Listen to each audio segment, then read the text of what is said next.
Buenas noches a todos. Vamos a dar inicio a esta pequeña jornada de investigación. La idea de esta jornada, organizada por la Secretaría de Investigación de SEADE, yo soy el secretario, era que algunos profesores nuestros presentaran brevemente sus proyectos de investigación. Estos proyectos han recibido financiamiento de la beca Zorraquín, así que aprovecho agradecer el generoso aporte que hace siempre la familia Zorraquín con estos fondos que permiten ayudar a nuestros investigadores sumado a otros fondos, a conseguir los objetivos que se han propuesto. También están aquí muchos de los alumnos de doctorado y que muchos de ellos están iniciando sus tesis. Y esta es también una forma de invitarlos a ver si hay similitud entre sus ideas de tesis y algún proyecto de investigación a sumarse a un proyecto de investigación. Siempre integrarse a un proyecto de investigación realmente es algo muy productivo, les va a generar mucha interacción interesante y les va a mejorar sus propios proyectos. Así que por esa razón hemos organizado dentro del marco del doctorado, aunque abierto a la comunidad de SEADE. Así que muchas gracias a todos por participar y a los profesores investigadores por venir a presentar sus proyectos.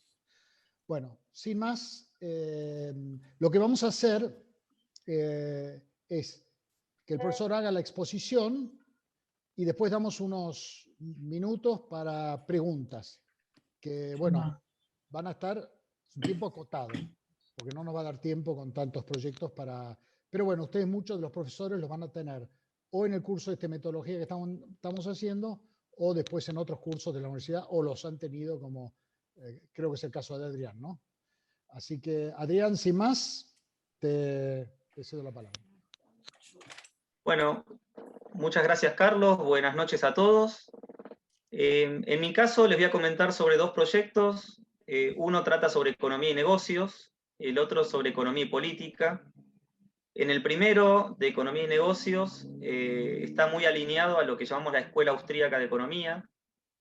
En SEADE tuvimos un particular interés por la Escuela Austríaca en los negocios, y en este sentido hay trabajos de autores como Peter Klein y Nikolai Voss, y atrás de ellos otros tantos autores como Peter Lewin, o en Argentina Juan Sebastián Landoni, que han trabajado esta área y que en definitiva nos abren temas de investigación que pueden ser de interés para alumnos de grado en la licenciatura en Administración, en la maestría, en el MBA que tenemos también en SEADE, o en el doctorado en Administración de Negocios. En primer lugar, uno de los temas que se planteó dentro de un equipo que ya estamos trabajando, que tiene una mezcla de alumnos de estos tres programas, también hay algunos docentes, también hay graduados de SEADE, de los distintos programas, incluso del doctorado, o alumnos de la maestría en Economía y Ciencias Políticas, pero que también tuvieron interés por este tema. Se plantearon varios temas de investigación. Como dije, primero fue muy vinculado a la Escuela Austríaca en los Negocios, que es un tema en particular, pero después, hablando de fallas de mercado y determinados temas, surgieron otros temas de investigación que también van a estar vinculados al proyecto y que se van trabajando, y los avances se van compartiendo al grupo y demás. Uno de los primeros temas es esto de qué es el mercado. En la economía clásica se dice que el mercado es un lugar en el cual se encuentra oferta y demanda, intercambios y demás. En la economía neoclásica se habla de que el mercado está en equilibrio, y eso también genera un enfoque muy particular. La escuela austríaca hace un trabajo muy, muy detallado sobre lo que significa el desequilibrio en los mercados, de que los mercados están siempre en desequilibrio, y en este sentido el mercado es más bien un proceso, no es un lugar, sino más bien que es un proceso, y bueno, desde Mises, Hayek, Israel Kirzner, Peter Klein, Nikolai Voss y otros tantos austríacos han destinado mucho espacio, mucha literatura a hablar de esto, ¿no? de que el mercado está en desequilibrio, y en definitiva que es un proceso, y eso va vinculado a la función empresarial y demás. Muchas veces lo que decimos es que la economía neoclásica trabaja el tema de la firma como una caja negra en la cual no sabemos qué es lo que está pasando. es como que entran inputs. Si uno va, por ejemplo, al libro de Varian, el tema del emprendedor, digo de Varian, el libro Microeconomía Intermedia, que es uno de los más utilizados en todo el mundo, es como que la función empresarial está totalmente ausente. Uno lee el libro completo y por ahí hay una función de producción Cobb-Douglas o se menciona algo de la producción, pero no del emprendedor como aquel motor, ¿no? Que es el que en definitiva hace las cosas. Y ahí uno ve básicamente una caja negra en la cual entran inputs, salen outputs, pero qué pasa dentro de la empresa es algo que la economía neoclásica le ha dedicado poca atención. Entonces nosotros, en este tema en particular, lo que hacemos es justamente meternos dentro de la caja negra para ver la estructura de la producción, que es uno de los aportes importantes dentro de la escuela austríaca. También ver que se dan una serie de aportes, ¿no? De autores contractualistas, a lo Ronald Coase, donde se ha hablado de que la empresa es una red de contratos vinculado a reducir incertidumbre, a los costos de transacción y demás, vinculado a lo que se llama la teoría constitucionalista, que básicamente trata de ver, así como en la Argentina, por ejemplo, un Alberdi formó una constitución a partir de la cual después hay dentro de la Argentina órdenes espontáneos y demás, ver que la empresa también puede ser un marco de reglas, un marco constitucional, generado por el fundador de la empresa, pero que dentro de la empresa después los miembros de la organización hacen cosas, planifican, trabajan, acumulan experiencias, conocimientos, y van dándole una dinámica a la empresa que en definitiva la va mutando, la va cambiando respecto del plan original. En esto hay un debate interesante de un autor que Langlois se llama, que trabaja esta idea de si la empresa es un orden creado o es un orden espontáneo, si es una organización pragmática o es más bien un orden orgánico. Y él concluye que, bueno, al inicio la empresa es un orden creado, es una organización pragmática creada conscientemente por sus fundadores, pero a partir de que la empresa empieza a acumular años y procesos, los miembros de la organización acumulan experiencias, la empresa empieza a cambiar, las reglas empiezan a cambiar y finalmente se convierte en un orden orgánico. Él da un ejemplo, el de Apple, y él dice, en 1977, Wozniak y Steve Jobs crean una empresa conscientemente, y ahí podemos decir que es una organización creada de manera pragmática, pero hoy, lo que Apple es hoy, no es lo que Wozniak y Steve Jobs planearon, sino que es una empresa que excede mucho lo que ellos planearon y es algo que ha tenido un orden orgánico, constituyéndolo como un orden espontáneo.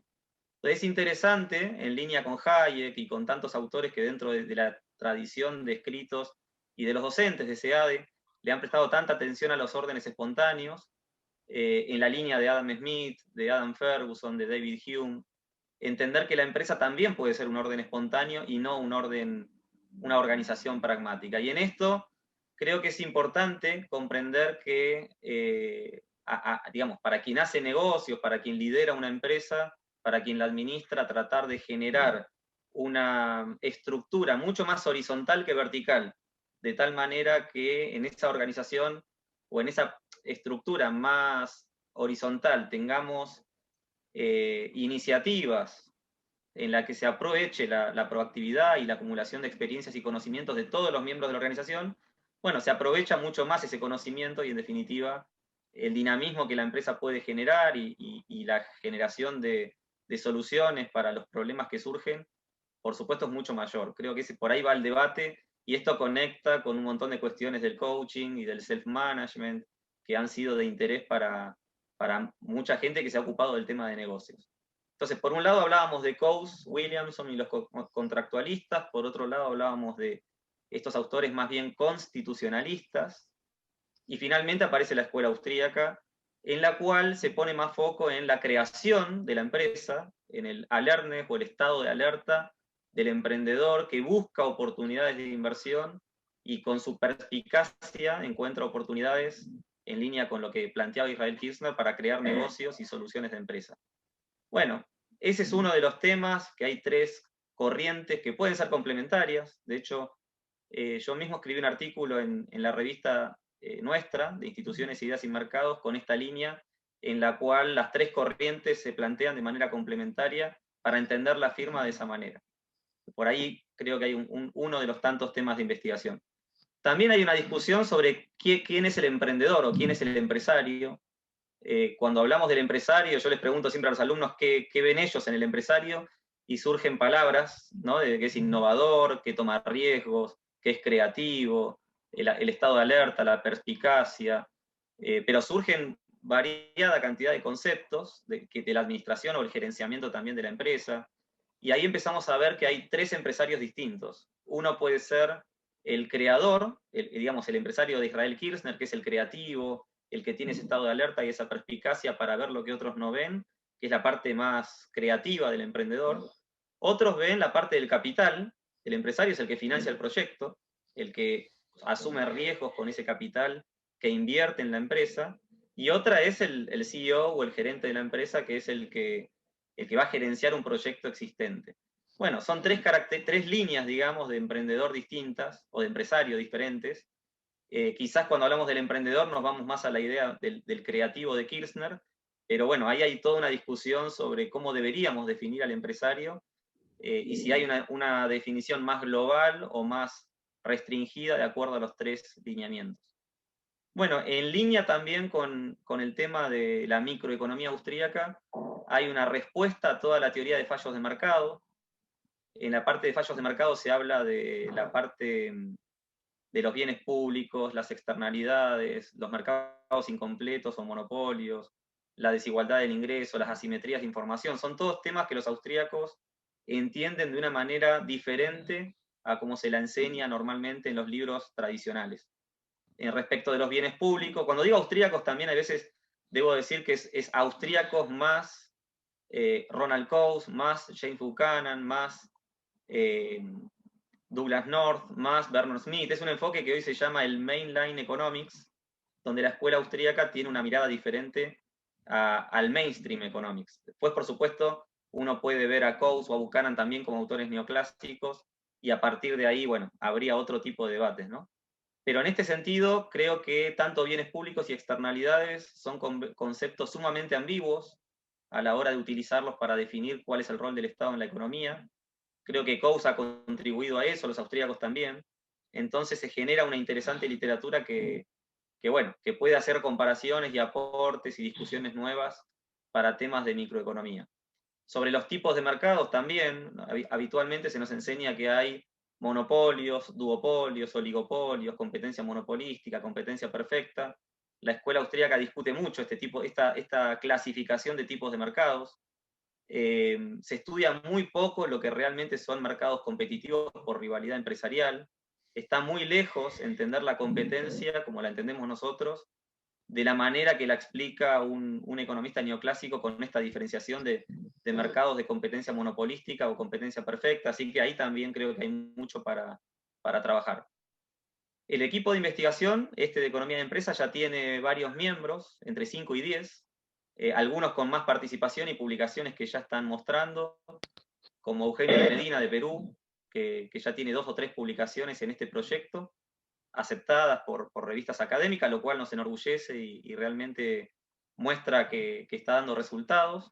Otros proyectos están en camino. Hay un alumno de la maestría también que acaba de escribir una reseña del libro de Sebastián Landoni sobre el empresario institucional, que está siendo evaluada. Bueno, creo que hay proyectos que van a dar bastante producción científica, que es un poco lo que estamos buscando.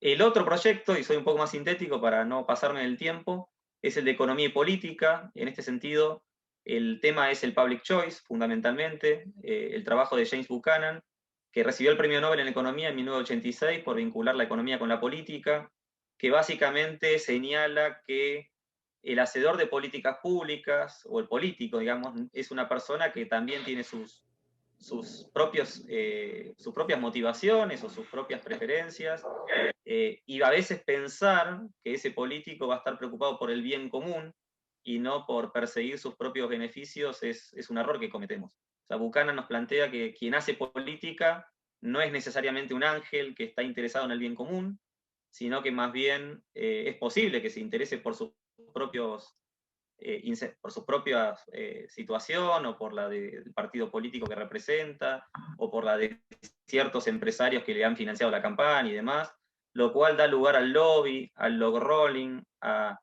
cantidades de cuestiones que en definitiva nos hacen pensar que la política tampoco es perfecta. O sea, hay mucho cuestionamiento de quienes defienden las fallas de mercado para insistir que el mercado no es perfecto, y claramente que no lo es. Por eso decía, la escuela austríaca enseña al mercado con toda su imperfección, pero señalando que el mercado sí coordina, y es algo que enfatizamos en el otro proyecto. Aquí el foco está en, bueno, sí, el mercado no es perfecto, eso está claro, pero tampoco la política es perfecta. Y a partir de que uno comprende que el hacedor de políticas públicas se mueve en un marco de malos incentivos, de lobby, de log rolling y demás, empezamos a comprender que muchas veces las soluciones de políticas públicas en el pizarrón se ven muy bien, pero a la hora de estudiarlas realmente con los pies en el barro, la política se maneja con incentivos muy diferentes a los que muchas veces se sostienen, con lo cual esto es todo un cuestionamiento al tema del estado de bienestar, que en los papeles realmente se puede mostrar que el Estado interviene y genera resultados más eficientes que el mercado, y la realidad es que, bueno, que esos resultados no terminan siendo los que uno imagina. Entonces, en ese sentido, hay toda una literatura, no solo del Public Choice, también de la escuela austríaca, y en particular hay muchos aportes de Peter Boettke y autores de la George Mason University y el Mercatus Center también en Estados Unidos, que dan una enorme literatura bueno, que genera también líneas de investigación. En este caso también hay un equipo formado por docentes de nuestro programa. Codirigimos esto no lo comenté, el primer proyecto de economía y negocios lo estamos coordinando con Iván Kachanowski. Este otro proyecto lo codirigimos con Iván Carrino, y también hay un equipo muy interesante. Eugenio de Medina, por ejemplo, de Perú, está en ambos proyectos, trabajando mucho, pero bueno, hay varios alumnos de la maestría, algunos van alineando sus proyectos con la tesis, y bueno, no me quiero extender, pero cada uno de ellos está en un tema concreto. Cierro invitándolos, a los que especialmente son alumnos, pero también a los graduados, a los docentes, a los investigadores, a que se sumen al proyecto. Hacemos reuniones más o menos mensualmente para volver a dialogar, para ver, hay equipos, por ahí duplas que se van generando, o equipos de 3 miembros que van trabajando un tema común. Y bueno, creo que eso va a ir dando dentro de este área de investigación, producción, que es lo que buscamos, y también ayudar a los alumnos a guiarlos en sus proyectos de tesis, para que, bueno, no se sientan solos, que tengan un equipo interesado en esta temática, en estas dos temáticas que son planteadas de manera amplia justamente para tratar de abarcar, bueno, los intereses que los miembros van teniendo. Después, por supuesto, como director y codirector, en el caso de Iván Kachanowski e Iván Carrino, hay diálogos que tenemos de manera personal con algunos de los integrantes de los equipos, otras veces son reuniones de 2 o 3, y otras veces son reuniones en las que convocamos a todo el proyecto, a todos los que participan en el proyecto, pero bueno, creo que va generando resultados, que es un poco lo que buscamos. Muchas gracias, Adrián. Ahora vamos a recibir alguna pregunta, un par de preguntas, si es que hay, sobre los proyectos que está desarrollando Adrián.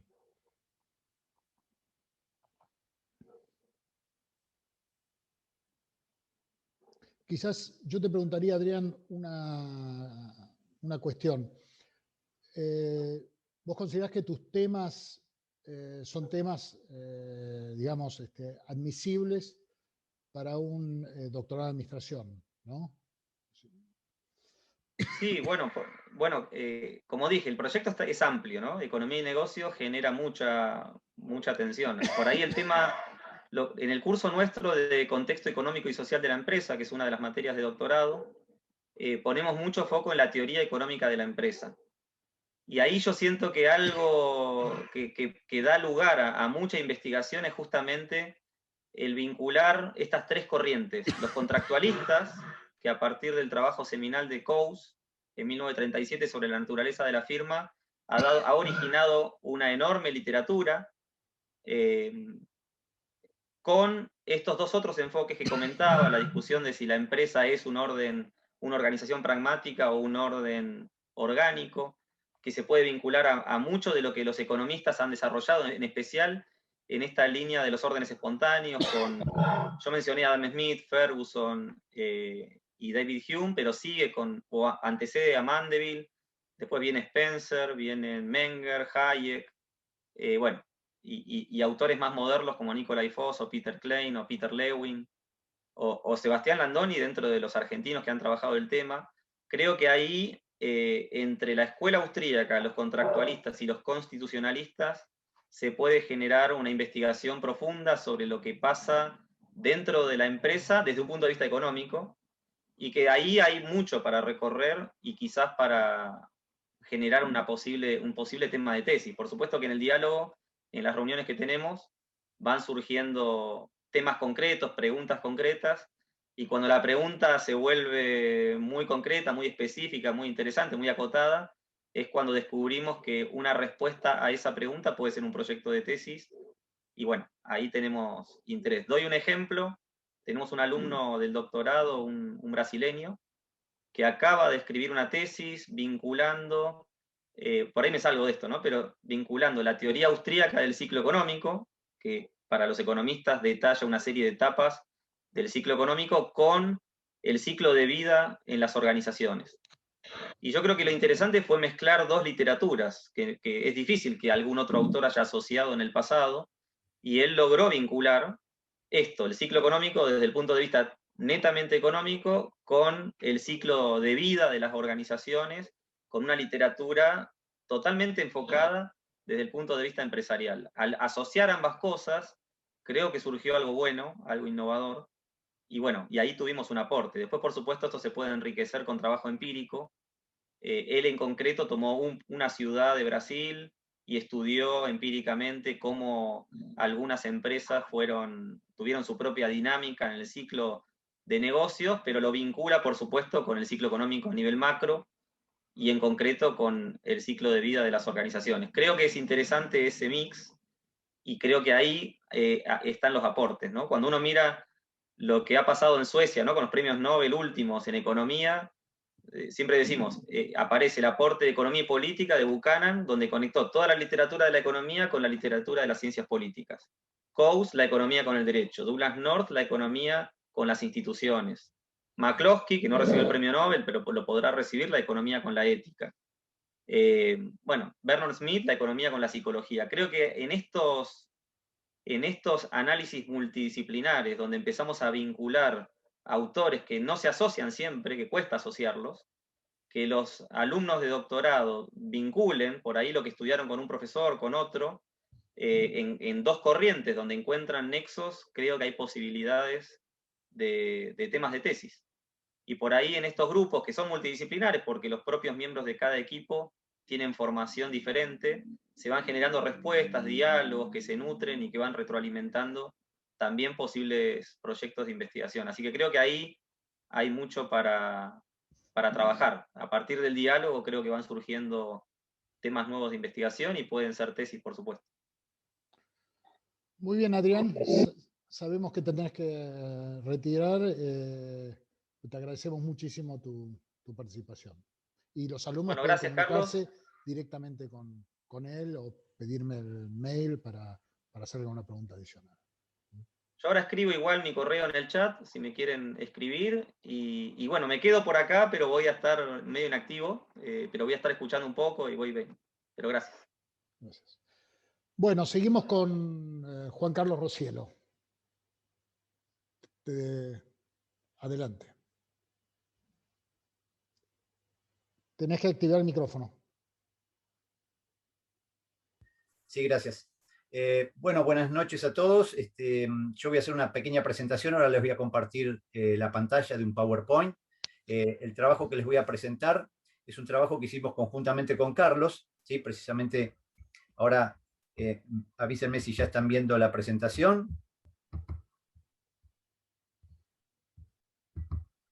Ahí está. Perfecto. Bueno, buenísimo.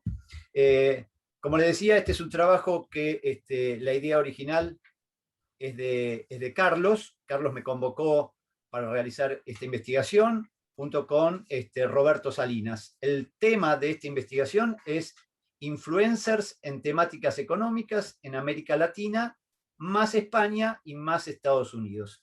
¿Sí? La idea de este paper original era, como vamos a explicar ahora, identificar a estos influencers. Antes de continuar, quiero hacer un especial agradecimiento a 3 colaboradores, que son Lionel Barbagallo, David Gallego Rubio y Juan Pablo Rocielo. El objetivo concreto de esta investigación... Déjame comentar solamente que Lionel Barbagallo es graduado de este programa doctoral. Bárbaro, gracias, Carlos. David está haciendo es también alumno de CIADE. Sí, de la maestría en Economía y Ciencias. De la maestría. Perfecto. Bueno, como les comentaba, el objetivo de esta investigación era seleccionar, que después terminaron siendo 10, ¿sí? Seleccionar los influencers más relevantes en temas económicos de Latinoamérica en la plataforma Twitter. A esto agregamos, como hablábamos de Latinoamérica, se sumó, después les voy a explicar cómo cuando hicimos el primer rastrillaje apareció mucho de España, tuvimos que sumar España porque tenía mucho peso en las conversaciones, y después también agregamos Estados Unidos para completar un poquitito el panorama y compararlo con algunos estudios que ya habían aparecido en Estados Unidos. Además de identificar estos influencers en temas económicos, la idea fue determinar también de estos influencers cuál era su orientación económica. Y para eso, básicamente, los dividimos en 2. Esas orientaciones las designamos después de mucha discusión en economistas a favor del mercado y otros a favor de más Estado, ¿sí? Nos costó encontrar estos 2 nombres, pero bueno, creo que hemos llegado a una separación digamos, en términos de orientación económica bastante satisfactoria. Después de esta búsqueda, ahora después cuando le dedique un párrafo a la metodología, les voy a explicar cómo llegamos.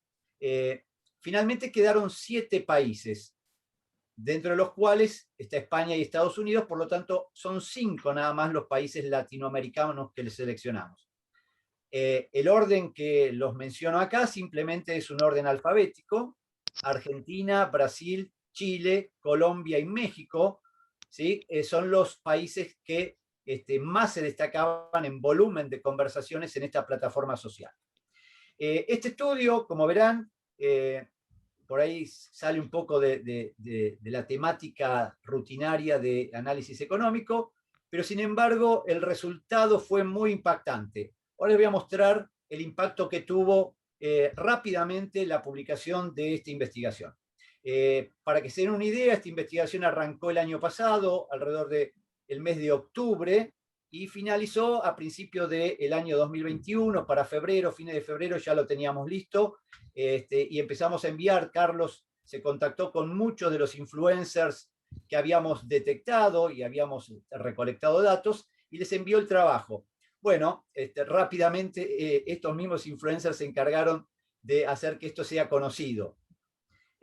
Para que vean, por ejemplo, Steve Hank, un economista norteamericano, fue el primero en proponernos que esta investigación se publicara en esta revista de Studies in Applied Economics en la Universidad Johns Hopkins. Básicamente fue la primera publicación a partir de la cual después también tuvo mucha repercusión. También vemos que salió acá, fíjense la fecha, ¿no? Nosotros lo terminamos fines de marzo, ya en el mismo marzo, perdón, principio de marzo, en el mismo marzo ya había salido publicado en esta revista norteamericana. Después acá vemos en el diario Infobae, para fines de marzo, también una mención a este trabajo.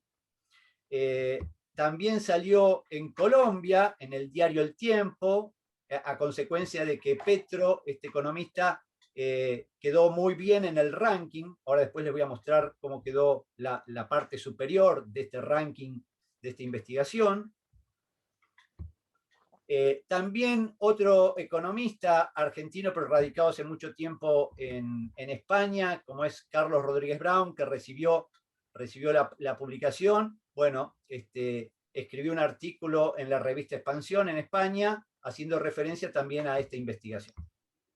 En Chile, más recientemente, debido a que 2 influencers muy conocidos en Chile son mencionados. Bueno, en el diario Mercurio, el 5 de abril, sale este artículo que también hace referencia a la investigación.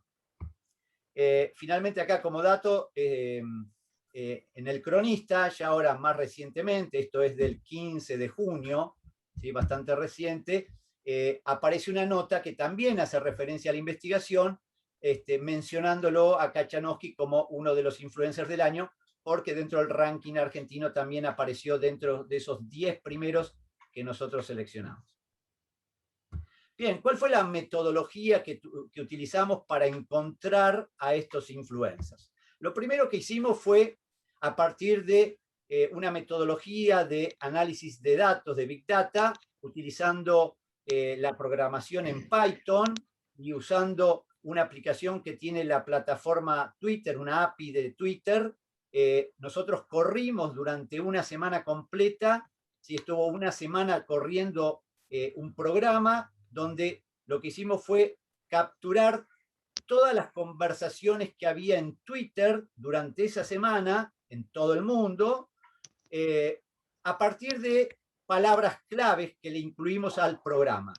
Esas palabras claves básicamente estaban, como dice acá, eran capitalismo, libre mercado, neoliberalismo, o sea, palabras de términos económicos que nosotros queríamos detectar a ver quién las estaba usando.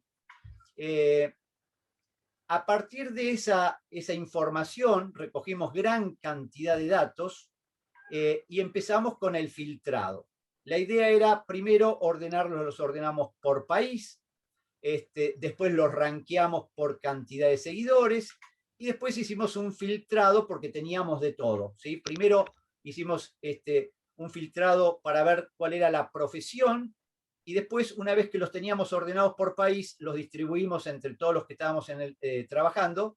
Hicimos un segundo filtrado para ver cuál de todos ellos que teníamos en cada país efectivamente hablaba sobre temas económicos y no lo había mencionado, pero no era un tema específico al cual se dedicara.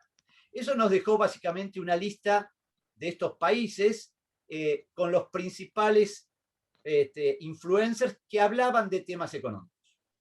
Y nosotros después hicimos un corte básicamente con los 10 primeros de estos 5 países latinoamericanos, más España. El segundo paso, ¿sí?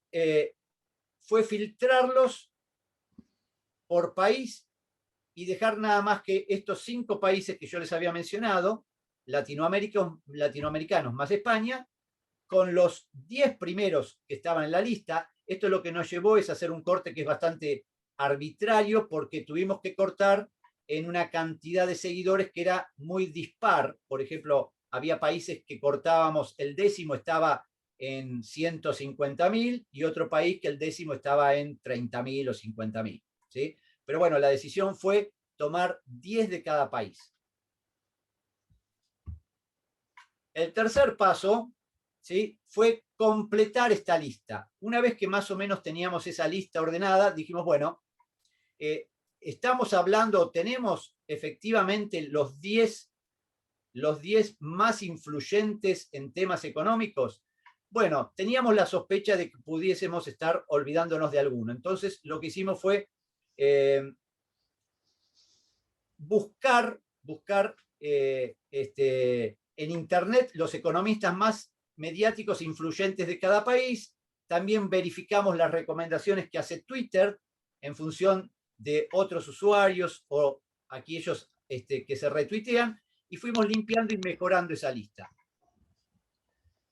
El último paso básicamente fue completar, una vez que más o menos estábamos seguros de que esa era la lista definitiva, 10 influencers por país, lo que hicimos fue completar los datos de esos influencers. Básicamente lo que averiguamos en la cuenta personal de cada uno fue la profesión, la edad, la cantidad de seguidores, los retweets promedios, los tweets promedios diarios, la cantidad de favoritos promedio que tenía, etcétera, etcétera. ¿Sí? Con eso obtuvimos una gran información de cada uno de ellos. Con todo eso, ¿qué hicimos? Armamos varios rankings. El primero de los rankings que armamos fue un ranking por seguidores. Fíjense que en ese ranking por seguidores, el primero que aparece es el economista Paul Krugman de Estados Unidos, ¿sí? Con 4.600.000 seguidores. El segundo es Gustavo Petro, el colombiano que yo les mencioné, con 4.024.000. El argentino mejor colocado es Martín Lustó, que tenía 1.100.000 seguidores. Otro ranking que hicimos, porque ese era exclusivamente de seguidores, quisimos hacer un segundo ranking que midiera algo así como el impacto, ¿sí?, que tenían las publicaciones. Queríamos saber si cada vez que uno de estos influencers publicaba algo, era retuiteado, o alguien lo leía, o le ponía un like, un favorito. Así que hicimos un segundo ranking, donde averiguamos estos datos, y este segundo ranking está conformado de la siguiente manera. Tiene una ponderación del 50% por seguidores, 25% de retweets y 25% por favoritos. Fíjense que en este segundo ranking aparece Gustavo Petro, el colombiano, primero en la lista, y Paul Krugman aparece segundo. ¿Sí? El mejor posicionado en la Argentina en este ranking es Manuel Adorni, que aparece cuarto. Bien, como les decía, el segundo objetivo de esta investigación fue a esos influencers asignarles una orientación económica en términos de a favor del mercado o a favor de más Estado, ¿sí? O sea, pro mercado o pro Estado. Para hacer esto, obviamente tuvimos que leer las cuentas personales de cada uno de estos 70 influencers, mirar todas las conversaciones durante mucho tiempo, basadas en 10 temas que identificamos para poder clasificarlos como a favor del mercado o a favor de mayor Estado. Para a favor de más mercado identificamos lo siguiente: personas que estaban en contra del aumento del tamaño del Estado, de su ineficiencia, el aumento del gasto público, el aumento del déficit fiscal, el aumento del empleo público, el aumento de los impuestos. También en contra de la regulación en general, de las regulaciones laborales, de la regulación del tipo de cambio, de la falta de competencia y las trabas al libre mercado. La crítica a la izquierda, al socialismo, al populismo en general y de Latinoamérica en particular. También a favor de liberar el comercio internacional y preocupación por los riesgos de inflación y de la emisión monetaria. Por otro lado, aquellos que estaban a favor del Estado, decimos que hablaban sobre críticas a la desigualdad, estaban a favor de la redistribución del ingreso, hacia la mejora de los pagos a los pensionados y jubilados, a favor de limitar el comercio internacional, criticaban las políticas neoliberales y al capitalismo, estaban a favor de la regulación económica, la intervención estatal y en contra del libre mercado. También estaban a favor de un mayor tamaño del Estado, de dar más subsidios, planes sociales, más empleo público, más gasto público, aumento de impuestos, salud pública y educación pública. ¿Sí? Esas son las temáticas que tuvimos que identificar en cada uno de estos influencers para catalogarlos. Una vez que hicimos esto, ¿sí? Los catalogamos en forma binaria, a favor de más Estado o a favor de más mercado. Esto nos dio este tercer ranking, ¿sí? Más que ranking es un listado de orientación económica. Fíjense que están identificados por nombre, por país y por orientación económica. Les dejo unos segundos si quieren. Fíjense que tenemos estos listados. Fíjense que la lista de la derecha no es estrictamente la continuación de la lista de la izquierda, sino que es una captura de pantalla de un listado más grande.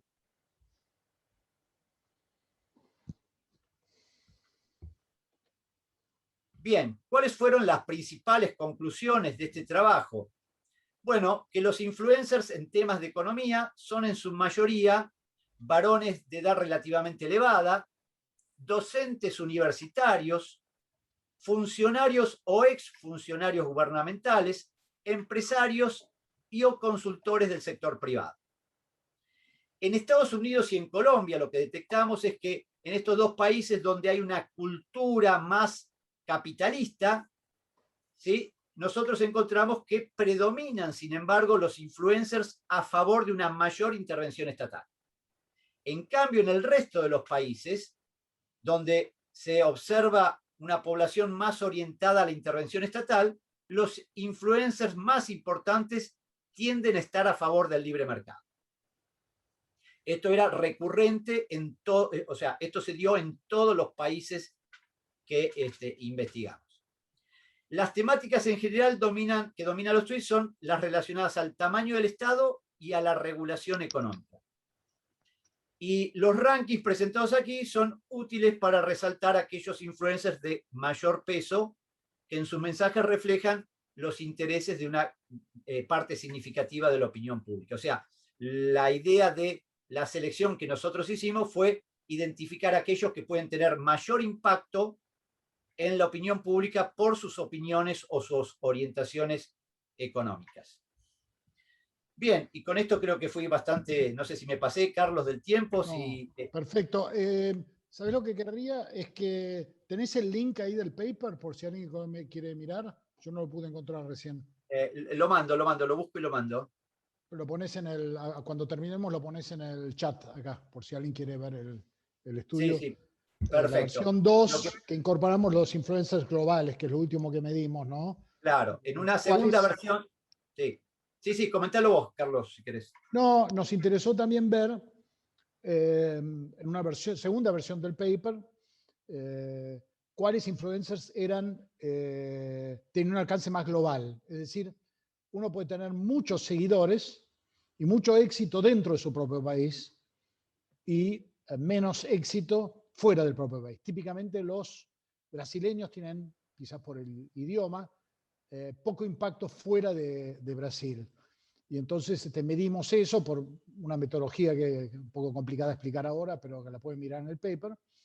Y bueno, ahí han salido importantes influencers globales, no me acuerdo del listado, pero indudablemente Axel Kaiser de Chile, Milei de Argentina, son gente que es leída y seguida por muchos seguidores que no son argentinos. Y así muchos otros. Bueno, abro un minuto de preguntas, si alguien quiere hacer, si querés dejar de compartir. Sí.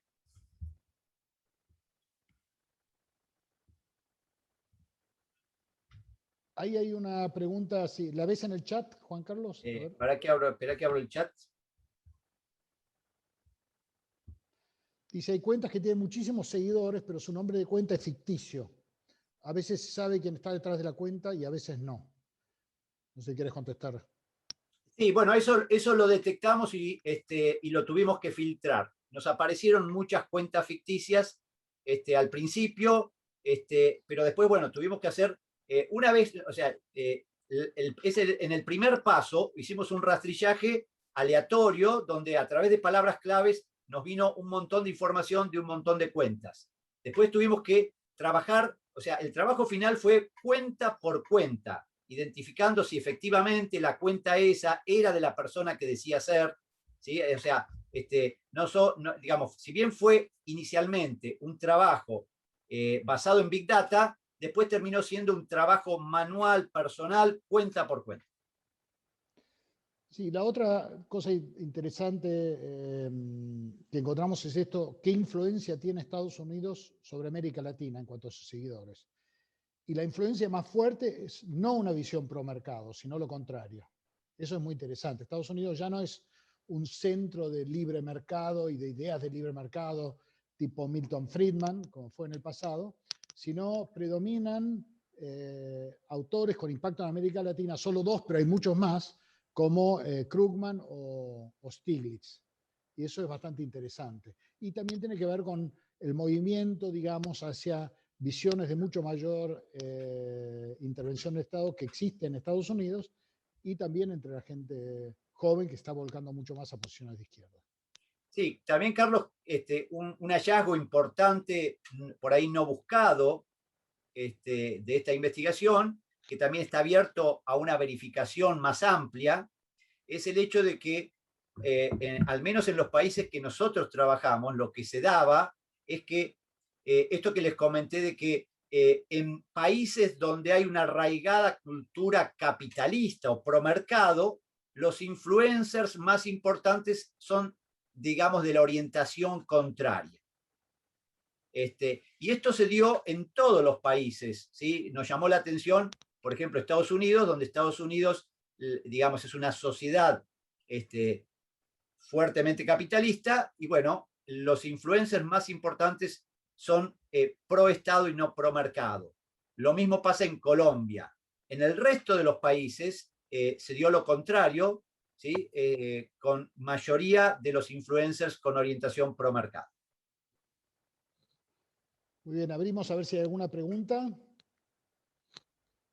Acá me dicen si hay una justificación y si lo vamos a analizar. Bueno, quedó abierto eso para poder probarlo y justificarlo, a ver si efectivamente con una base más amplia se da en todos los países. Pero bueno, no era el objetivo de esta investigación y quedó abierto para una futura investigación, o sea, si alguien quiere retomar esto, poder investigar ese punto, a ver si se confirma que en los países con una cultura más capitalista, los influencers son más pro Estado y viceversa. Bueno, eso podrá ser sujeto a una nueva investigación. Desde el punto de vista de administración, porque esta tesis, este paper es más de economía, se me ocurre que el análisis de Twitter puede ser muy interesante para analizar tópicos de empresa, ¿no? Y que valdría la pena también ver si allí hay alguna oportunidad de algún tema específico como para un doctorado en administración, ¿no? Un tema relacionado con esto, al menos con la metodología que nosotros utilizamos, es el tema que se está empezando a usar a través del Big Data y del análisis de las redes sociales para las empresas, que es lo que se conoce como riesgo reputacional de la empresa. Por ejemplo, cuando una empresa, por un mal desempeño de la empresa, tiene una lluvia de críticas en alguna red social y eso le causa un impacto reputacional. Bueno, ya hay muchas empresas que están trabajando sobre esto que se llama riesgo reputacional para manejar en las redes sociales estos problemas. Este podría ser también algo que está relacionado con la gestión de la empresa. Muy bien, Juan Carlos. Bueno, muchísimas gracias. Gracias, y estamos con relativamente tiempo acotado. Igual está avisado el profesor que sigue el segundo turno, que por ahí va a tener que esperar un poquito. Alejandro, que ha sido amable para posponer un poco su clase si todavía estamos en este debate. Juan José Chili, director del doctorado de Administración de Bueno, buenas noches.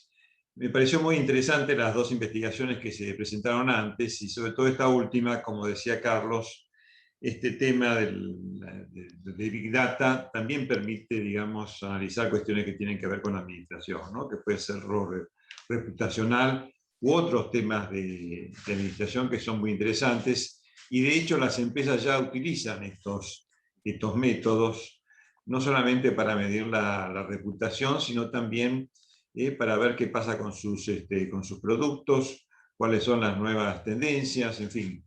En gran parte la innovación también puede alimentarse, digamos, de esto que está funcionando en las redes. Así que me pareció muy interesante porque, bueno, a partir de esta metodología se pueden también ver otros temas.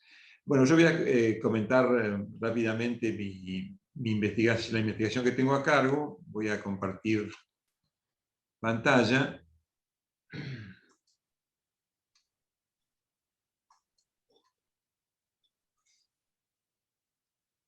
Bueno, no sé por qué aquí aparece. A ver.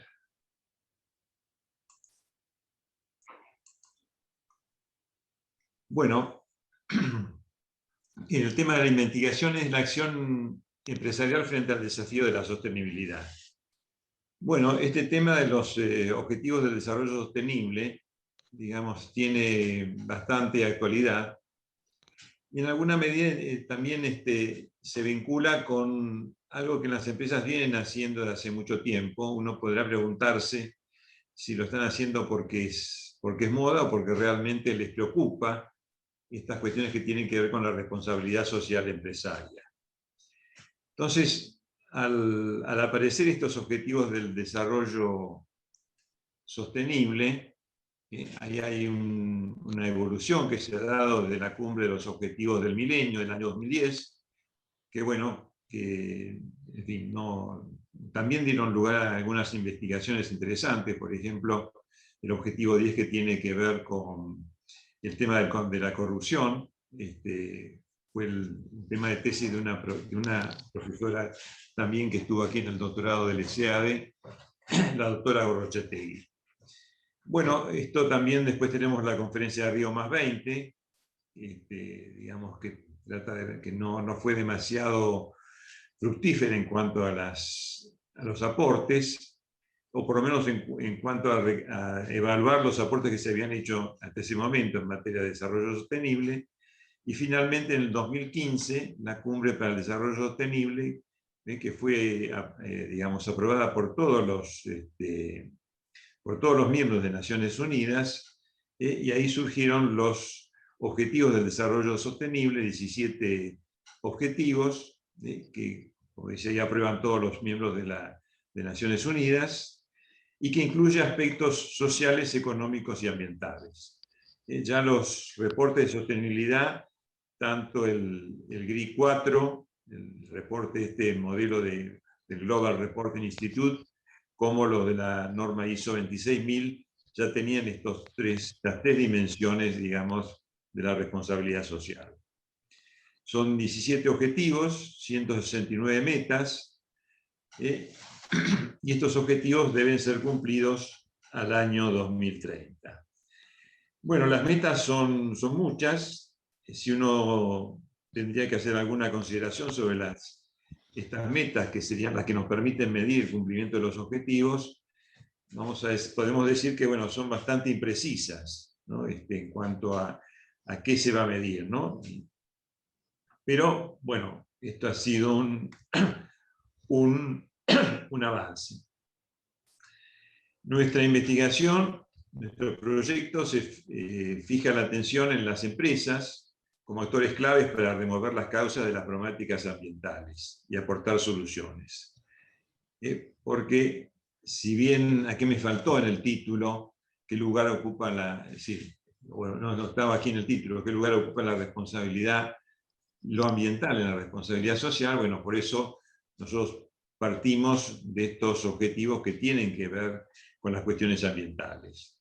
El más específico sería el número 12, de producción y consumo responsable, pero también el 6, de agua limpia y saneamiento, el 7, de energía asequible y no contaminante, el 13, de las acciones sobre el clima, y el 15, de la vida de los ecosistemas terrestres. ¿Cuál fue la metodología que nosotros planteamos para esto? Bueno, analizar los reportes empresariales de sustentabilidad. Y acá un tema que conversábamos los otros días en la clase de metodología justamente del doctorado, y bueno, ¿cuál es el universo sobre el que vamos a trabajar? Y entonces, por múltiples razones, lo que tomamos es las empresas que cotizan en el mercado de valores, que son aproximadamente 100, es un universo limitado, y en principio pensamos que vamos a poder, digamos, no solamente trabajar con una muestra, sino abarcar la mayor parte de las empresas, porque estamos trabajando independientemente de dos doctorandos que están, digamos, vinculando sus tesis, sus temas de tesis con la investigación. Estoy trabajando con otros colaboradores que son los que están haciendo el análisis de estos reportes.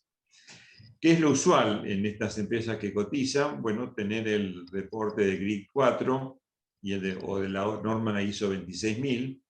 Es decir, generalmente algunos de estos dos reportes las empresas tienen, y en muchos casos ya últimamente están teniendo los dos tipos de reportes, incluso tratando, digamos, de alinear los indicadores de ambos reportes. Y, digamos, en algunos casos también estamos explorando, cuando no hay un reporte tan específico, estamos explorando otra información adicional, como pueden ser las menciones que se puedan hacer respecto de esta temática en los informes del directorio, u otro tipo de informes que la empresa haga pública. También la elección de este universo de estas empresas tuvo que ver con el tema de la publicidad.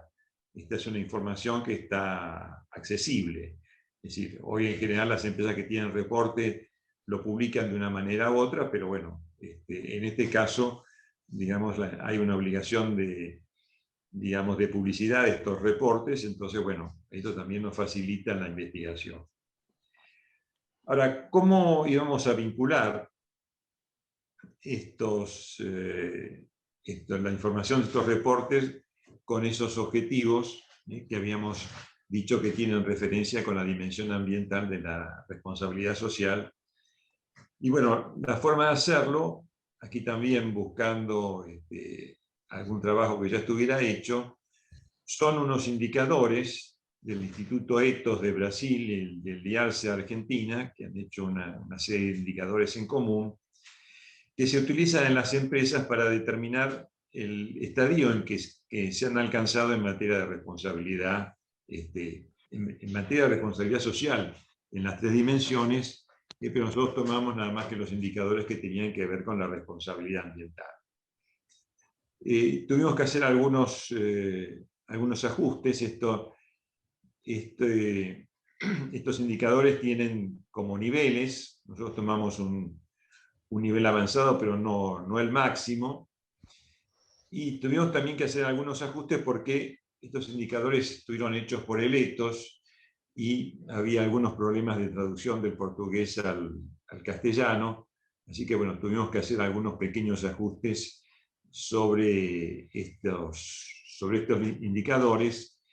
Y entonces la tarea es, digamos, entrar en los indicadores que tiene la empresa y en función de este indicador Ethos IARCE, ubicar, digamos, en qué lugar se ocupa la empresa, ¿no? Es decir, hay una graduación de 10 niveles para cada aspecto, que tiene que ver con cambio climático, prevención de la contaminación, uso sostenible de recursos materiales, agua, energía, impacto de la logística y tratamiento de los residuos. Es decir, estos indicadores Ethos y IARCE evidentemente están muy focalizados en lo que es la empresa. Así que sobre eso estamos trabajando. El proyecto, por lo menos el trabajo de campo, estimamos terminarlo hacia fin de año. Esto comenzó también por septiembre-octubre del año pasado, un año complicado, pero definidos los indicadores, digamos, cambiadas ideas y aclarados estos temas con los distintos participantes, ahora estamos en condiciones de avanzar. La producción de la investigación, bueno, se han hecho varias presentaciones en congresos, hay alguna publicación. Yo estoy preparando un trabajo ahora para un Congreso Internacional de Responsabilidad Social de las Organizaciones, que se va a realizar, que organiza la Universidad Nacional de La Plata, para fines de octubre, principios de diciembre, y también otros integrantes del equipo han presentado trabajos en ese congreso y también en unas jornadas de epistemología que se realizan en la Universidad de Buenos Aires anualmente. Bueno, y también los 2 doctorandos aquí de SEADE, uno de ellos, Héctor Viale, me acaba de mandar su proyecto de tesis, así que bueno, esto también va a ser una producción, digamos, o un producto de la investigación, muy alineado con estos temas. Y hay una segunda interesada que, bueno, que invité a esta reunión, pero no tuve respuesta, que es Janet Herz. Voy a insistir con ella, también tenía algún tema de tesis muy alineado con el proyecto. En cuanto a los objetivos, el objetivo general es determinar cuál es el lugar que ocupa la responsabilidad social de las empresas, la responsabilidad social de las empresas, la preocupación por el desarrollo sostenible, considerando la dimensión ambiental de sus reportes. Por supuesto que esto después podría extenderse a las otras dos dimensiones, la social y la económica. Y los específicos, relevar los reportes de sostenibilidad para identificar los indicadores de la dimensión ambiental, analizar la relación de los indicadores con los ODS para determinar el grado de involucramiento de los empresarios con la sostenibilidad, y formular propuestas para lograr un mayor alineamiento empresarial con los ODS. Bueno, todavía no tenemos conclusiones, es decir, bueno, los reportes que ya hemos podido identificar y analizar con los indicadores de Ethos y ARCE ya nos permiten ver que, bueno, que no hay una, digamos, por lo menos no hay un alineamiento total con los objetivos del desarrollo sostenible, pero sí hay acciones que tienen que ver con lo ambiental. Así que bueno, después veremos qué aspecto de lo ambiental, si con el tema del tratamiento de aguas, o el tratamiento de residuos, o el tema de la logística, o el tema de los gases de efecto invernadero. Veremos ahí cuáles son, digamos, las preocupaciones que están más presentes según los informes de estas empresas. Es interesante también mencionar que el Estado Nacional, al haber suscrito este compromiso con los Objetivos de Desarrollo Sostenible, también tiene que hacer un seguimiento de estas metas que establecen los objetivos, y actualmente en muchos estados, muchos ministerios y otras reparticiones del Estado, ya se está trabajando justamente con estos indicadores, por la obligación que tiene el Estado de informar.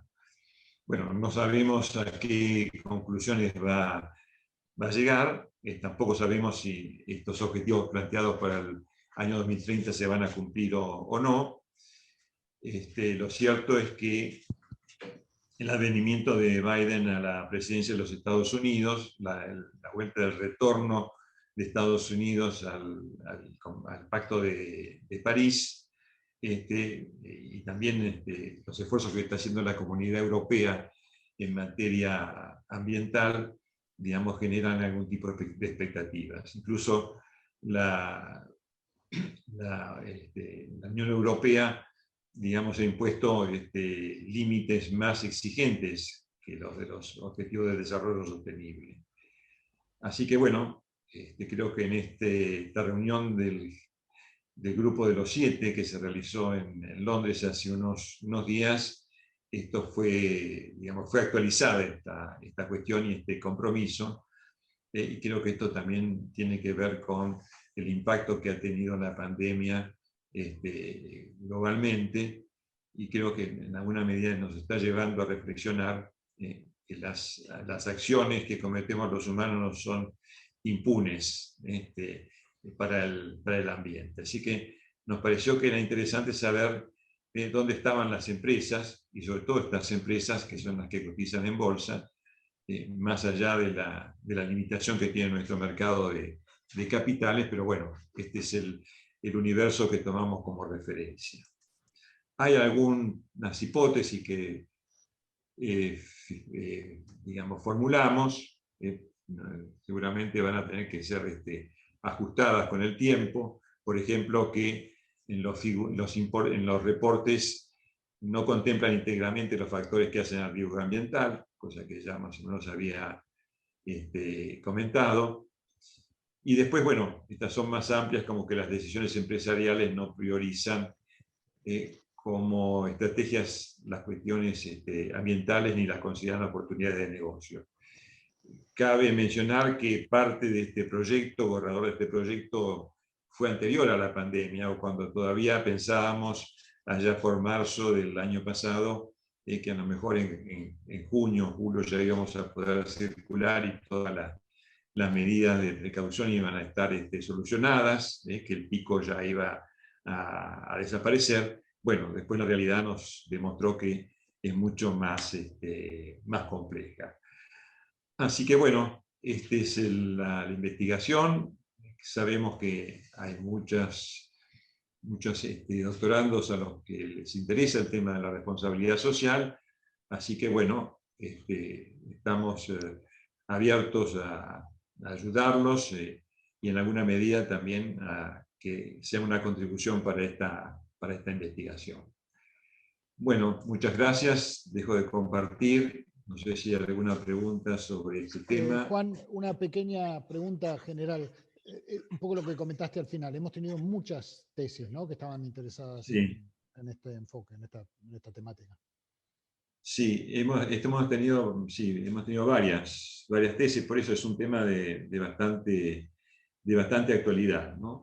Así que bueno, yo dejo después mi correo en el chat, si no hay alguna pregunta ahora, y si no, no sé si hay alguna pregunta en el chat ahora sobre Una esto. pregunta sobre descarbonización, sobre el efecto invernadero y todo.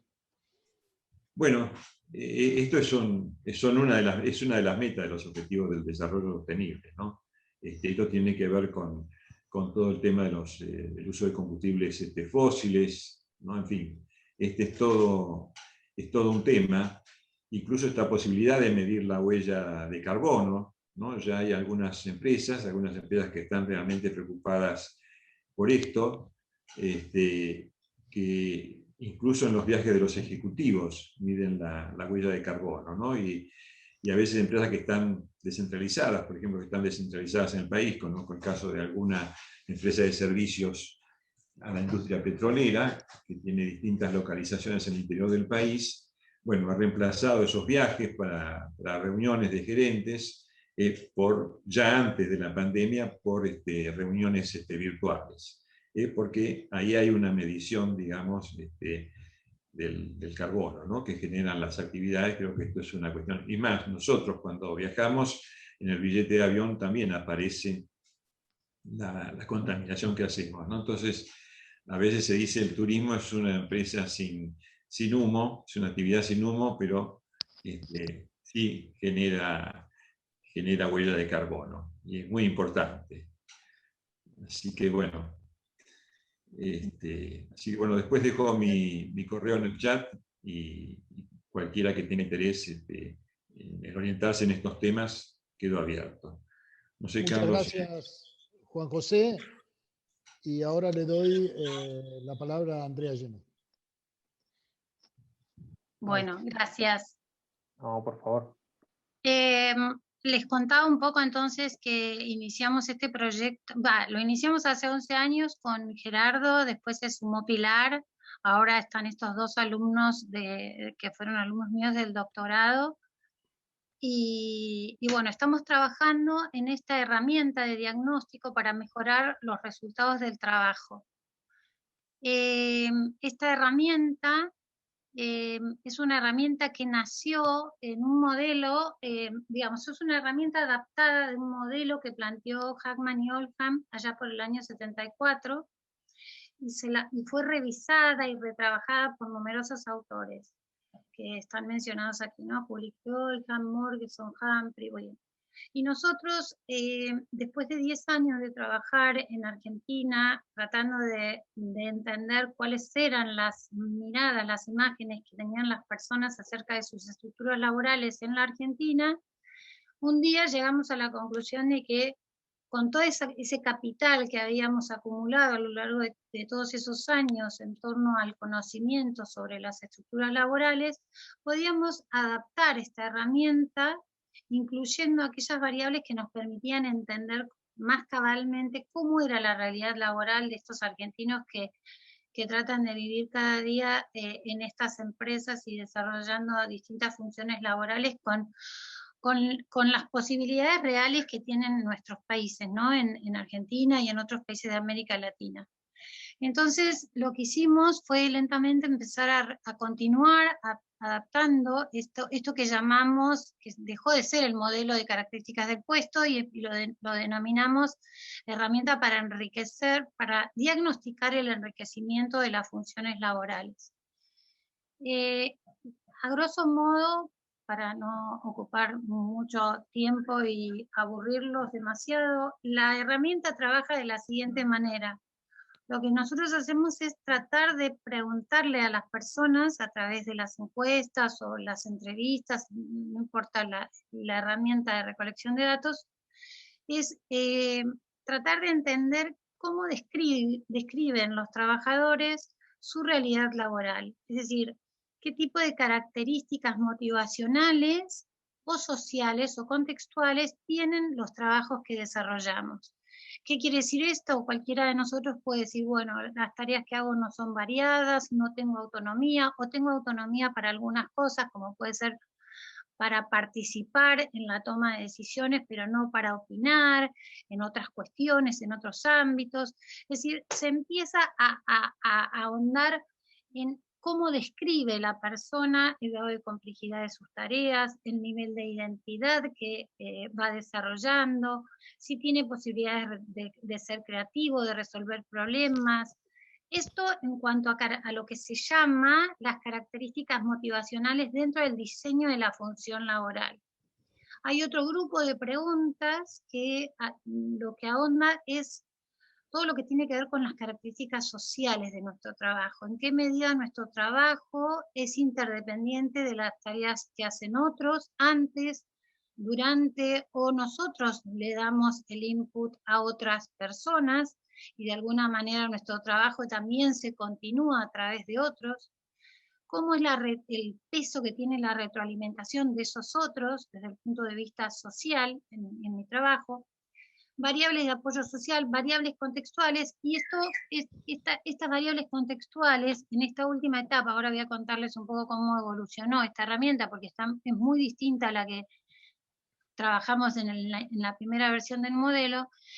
A partir del año pasado empezamos a incluir el tema de metodologías ágiles, es decir, empezamos a tratar de profundizar cómo está impactando en el desarrollo de las funciones laborales y en los resultados del trabajo la utilización de las metodologías ágiles.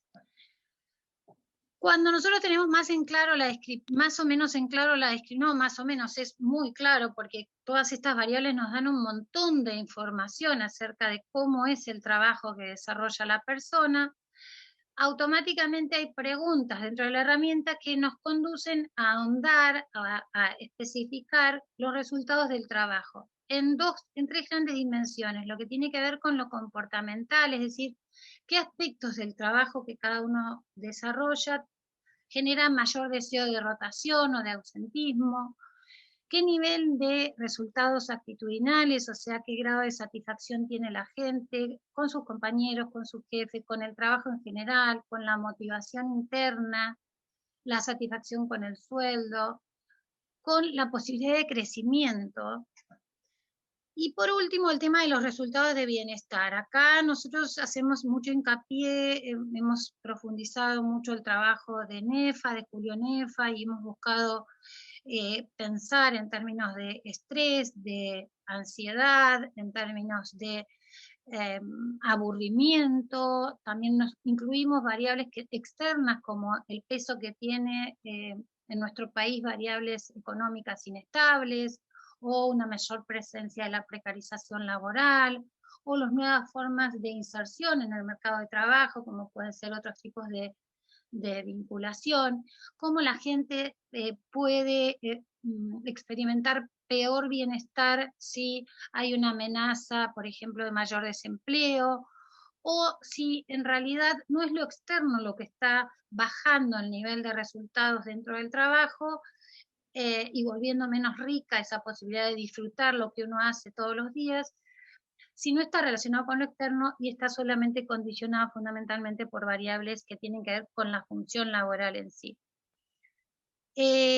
Hay factores de presión que también se están investigando, y por supuesto que entre los resultados del trabajo y las características del trabajo en sí, hay lo que Hackman y Oldham originalmente plantearon como 3 estados psicológicos críticos, que nosotros logramos hacer con mucho nivel de profundidad por las distintas fases que fuimos atravesando, fuimos tratando de decodificar qué es lo que permite que digamos que nuestro trabajo es significativo, o qué es lo que permite que asumamos mayores niveles de responsabilidad cuando lo realizamos, o qué es lo que hace que las personas realmente experimenten que tienen un conocimiento profundo de su trabajo y eso contribuye a que mejoren los resultados de su trabajo.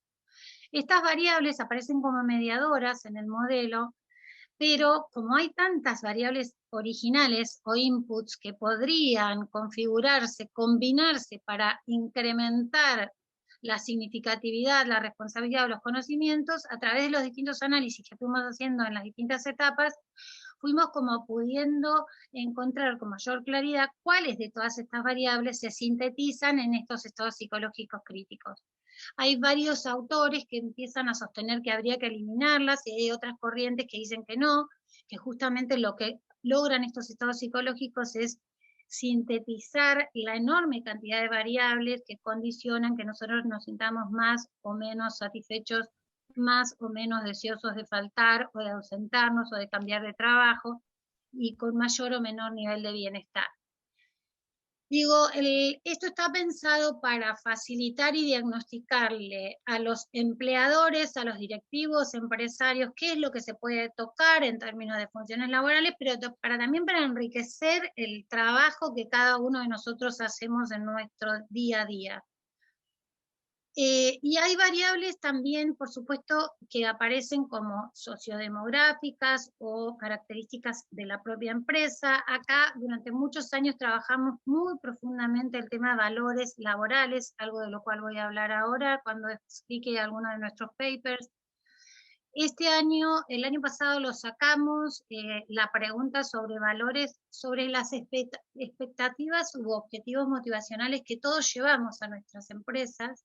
Cuando tomamos un nuevo trabajo, cuando asumimos un nuevo proyecto laboral, tenemos prioridades en términos de objetivos motivacionales, tenemos valores que son los que esperamos de alguna manera satisfacer en nuestros trabajos, y cuando eso no coincide con los valores organizacionales, empieza a producirse como un desequilibrio. Entonces trabajamos durante muchos años en indagar qué valores laborales eran los que los argentinos priorizaban y cómo se confrontaban con los valores que estas empresas estaban proponiendo en sus culturas organizacionales.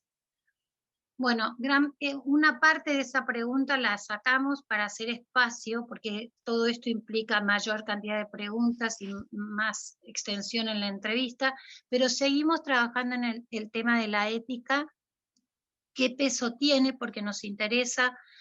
Yo durante muchos años trabajé en términos de ética en los negocios y siempre me interesó, me parece que es como un tema constante en la Argentina, este nivel de corrupción y este nivel de amoralidad con la que convivimos, no solo en nuestros trabajos, sino a nivel país. Entonces, me parece que el tema de cuál es la expectativa acerca del comportamiento ético personal y externo de nuestros compañeros, de nuestros empresarios, es un tema que condiciona enormemente el nivel de entrega y de compromiso en nuestros trabajos. Y por eso me niego rotundamente a sacarlo del todo. Entonces voy negociando con mis compañeros de investigación a ver cuántas preguntas sobre valores, y entonces me permitieron seguir ahondando el tema del comportamiento ético. Pero igual tenemos mucha información y trabajos, tenemos algunos trabajos publicados en relación a valores organizacionales, porque lo trabajamos desde una teoría que es poco conocida en la Argentina, que todavía no me explico por qué, es la teoría de Shalom Schwartz, y que en los seminarios del doctorado siempre se las doy a mis alumnos, encuentro un ratito como para que la profundicen, porque realmente es muy interesante como planteo teórico para abordar el tema desde el punto de vista de la cultura organizacional. Bueno, en esta diapositiva lo que tratamos de sintetizar con mis compañeros es cómo ha sido nuestra evolución y cómo todo arrancó con mi tesis doctoral allá por el año 2005. Yo debo sugerirles a los estudiantes del doctorado que no solo busquen con pasión el tema de sus tesis, cosa que siempre hago en los seminarios, pero que también le dediquen un tiempo interesante al desarrollo de líneas de investigación, porque la tesis no empieza y termina en ese deseo de doctorarse. El delineamiento de las líneas de investigación futuras es sumamente importante. Y yo soy muy agradecida, y siempre que puedo lo hago, a todas estas personas que me acompañan, en este caso es SIADE, financieramente, a Carlos, que siempre me acompañó con los delirios de mis proyectos, y a mis compañeros de investigación, porque uno no pasa 11 o 15 años de su vida investigando y como consecuencia de su trabajo doctoral, porque sí, esto tiene que ver con apasionarse y con irse, como soñar acerca de esas futuras investigaciones. Bueno, eso que arrancó investigando las estructuras laborales en la Argentina, después se materializó en la segunda fase de investigación, cuando iniciamos con Gerardo a diseñar, a transformar esa guía de entrevista original, porque yo hice un trabajo cualitativo en mi tesis doctoral, y lo transformamos en un cuestionario. Y seguimos ahondando en la posibilidad de entender mejor cómo eran estas estructuras organizacionales en la Argentina, desde el punto de vista de las personas. Cuando hicimos una primera muestra en esa segunda fase, que fueron 229 encuestas, y avanzamos, y después en la próxima fase ya mejoramos mucho más el cuestionario. Hicimos 400 encuestas, pero con un muestreo proporcional estratificado, lo cual nos dio una muestra representativa de la población económicamente activa de la República Argentina. Entonces eso nos permitió corroborar nuevamente que aquello que surgió en la tesis doctoral se seguía profundizando, se seguía corroborando, pero ahora con datos positivistas, con este enfoque tan valioso que se le asigna siempre al positivismo, y desde el punto de vista de las ciencias naturales, ¿no? Entonces veníamos muy contentos y muy embalados, y ahí fue cuando dijimos, bueno, por eso marcamos como un hito, dijimos, bueno, ¿por qué ahora que sabemos que ya lo hemos afianzado, que lo hemos triangulado intermetodológicamente, por qué no empezamos a buscar enriquecer a la gente que trabaja en estas empresas? Si ya tenemos bastante información sobre cómo están decodificando y resignificando estas estructuras laborales, ¿por qué no buscamos una herramienta que le permita a los empresarios enriquecer las funciones laborales y mejoramos los resultados del trabajo? No solo para las empresas, sino también para la vida laboral de todos los que habitamos y que transitamos nuestra vida trabajando. Y así fue que empezamos en el 2015-2016 a darle forma a este modelo que se empezó profundizando, este modelo de Hagman y Oldham, y que con toda la información que ya habíamos recabado empezamos a adaptarlo. Y como teníamos mucha información y trabajábamos con un estadístico excelente, nos animamos a validar este instrumento con un método de estadístico muy sofisticado, que nos permitió encontrar a través de ecuaciones estructurales cómo se iban combinando, y refutamos y validamos y volvimos, como que trabajamos metodológicamente en términos de el instrumento, trabajamos su confiabilidad y su validez interna. Yo no me quiero poner muy metodóloga porque sé que aburro, y bueno, y esto es lo que seguimos trabajando, y en el 2016 y 2017 logramos una muestra no paramétrica, pero ya a toda América Latina. Entonces empezamos a pensar, bueno, a ver qué está pasando en Colombia, en Perú, en Brasil, y nos permitió llegar al 2019, un año complicado, al 2020 sobre todo, y dijimos, ¿por qué no volvemos a la fase quali y por qué no trabajamos ahora a partir de esta guía en la cuestión COVID? Voy a hacer un parate chiquitito antes de contar en qué estamos ahora. Acá lo que quisimos mostrar es un poco lo que venimos logrando en términos de publicaciones, además de papers, todos en revistas con referato internacional. Editamos un libro en Alemania, que es el tema de mi tesis doctoral, que fue editado allá, y otros libros aquí en la Argentina. Uno de esos libros es sobre valores laborales en Argentina.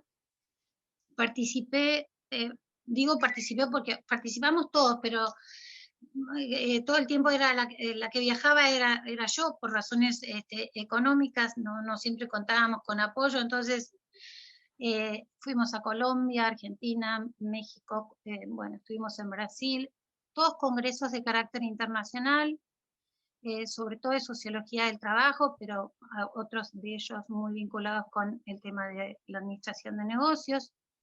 A veces, yo acá me estoy refiriendo solamente a lo que tiene que ver con esta herramienta. En el medio también me crucé con otros investigadores con los cuales compartimos papers, como Raquel, que bueno, no sé si hoy está por acá. Y bueno, fuimos como enriqueciendo y trabajando con Sumaya y con esta herramienta y bueno, me fui como abriendo a otros temas que dentro, esta herramienta es tan amplia que me permitía cruzar e inclusive compartir temas de interés o analizar, por ejemplo, la significatividad del trabajo desde distintas herramientas y ver comparativamente qué era lo que surgía. Bueno, hoy lo que estamos haciendo es, por un lado, estamos tratando de lograr que el paper que hicimos sobre COVID en la Argentina durante el 2020, cómo fue el impacto del COVID en el trabajo de los argentinos.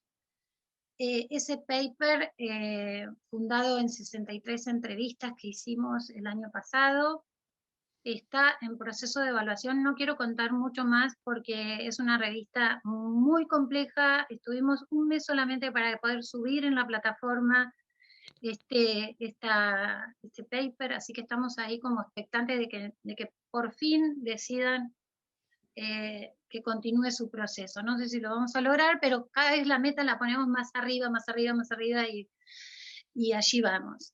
Después estamos trabajando en otro paper sobre valores laborales humanos y organizacionales en el marco de estos mercados laborales más flexibles. Esto también tiene que ver con la información que venimos recabando de otros años anteriores al 2020.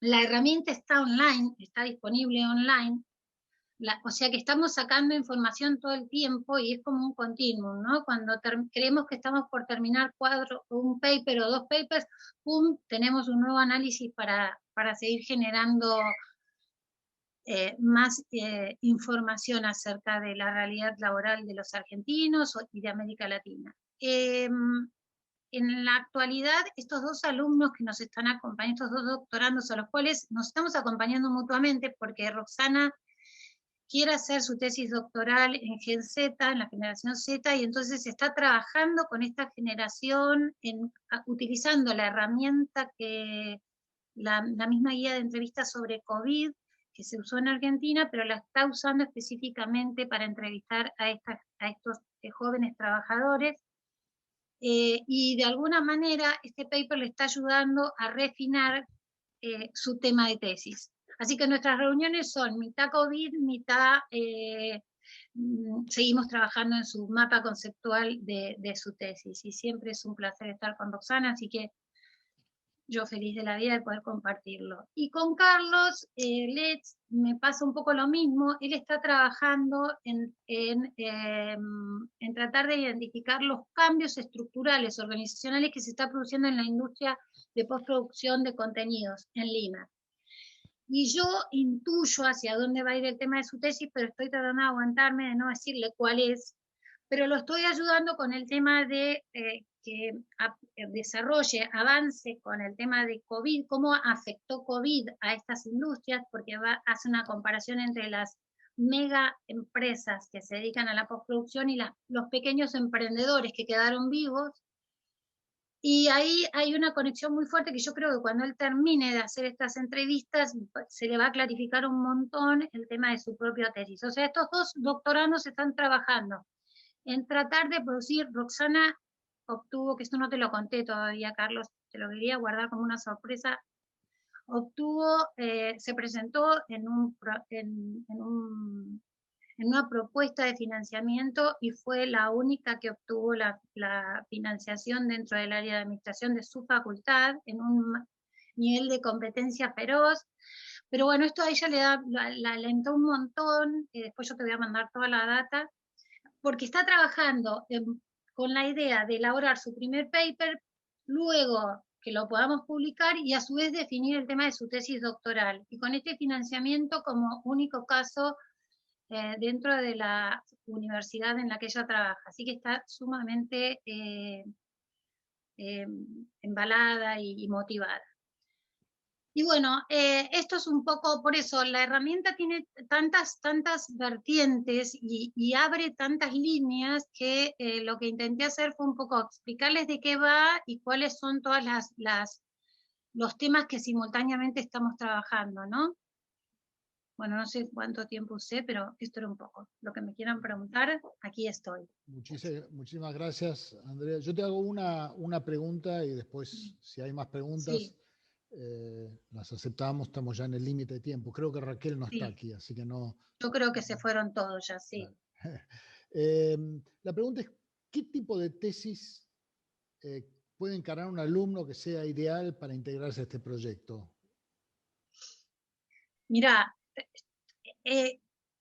esto lo puse exprofeso para que entiendas que si es una tesis que está abocada al tema de cultura organizacional, perfectamente puede ir. Si es una tesis que está abocada al tema estructuras organizacionales o modelos de gestión, si es una tesis que trata de entrelazar el análisis macro con el micro, porque yo lo escuchaba a Adrián al principio y pensaba, ¿no?